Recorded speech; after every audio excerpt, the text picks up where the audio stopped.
Quand ceux qui ont appris et maîtrisent à présent ce qu'ils font et transmettent ce qu'ils savent, eh bien ça s'appelle l'insertion professionnelle. Et des grands chefs y participent en ce moment même.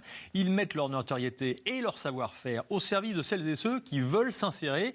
Et ils en profitent pour prodiguer quelques conseils anti-gaspillage alimentaire. À Angers, reportage Vincent Rénal et Gwenelle Riet.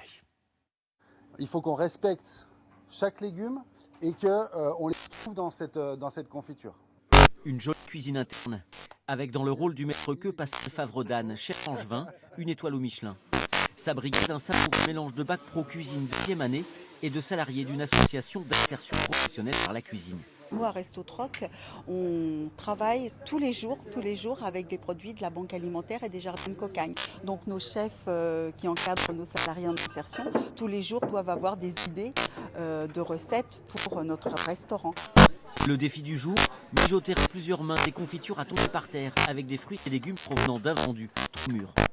Moi, si je participe, c'est pour sensibiliser quand même les jeunes à ce gaspillage alimentaire qu'on a. Je pense qu'aujourd'hui, il faut vraiment qu'on s'inquiète de ça, de ce gaspillage, de comment on trie nos légumes, comment on trie tous ces denrées alimentaires pour qu'elles aient une seconde vie.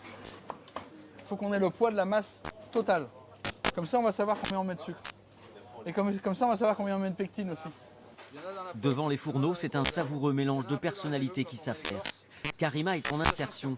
Elle rêve d'ouvrir un jour son restaurant oriental. Je me sens excitée, j'ai envie de savoir plus. Je me sens de moi de travailler avec un grand. Jonathan est en formation à la CCI. Pour lui aussi, c'est tout bénef. Ouais, c'est sympa, ça fait rencontrer d'autres personnes. Et puis même pour eux, ça leur change de leur lieu, du quotidien, quoi. Pour nous aussi, on a pas souvent l'occasion de voir ces grands chefs. Ces jeunes-là qu'on a, ils préparent un bac pro. Et le bac pro, la particularité, c'est que le jour de l'examen, on leur demande de travailler avec un commis. Donc pouvoir travailler avec des publics très différents, c'est intéressant pour eux, parce que ça leur apprend aussi à travailler un peu plus avec la sensibilité. Pour Resto Troc, l'enjeu de cette semaine d'action, c'est aussi de faire parler d'elle. Les recettes concoctées par les chefs participant à l'opération seront présentées sous forme de bocaux vendus au grand public samedi 15 octobre en plein centre-ville d'Angers.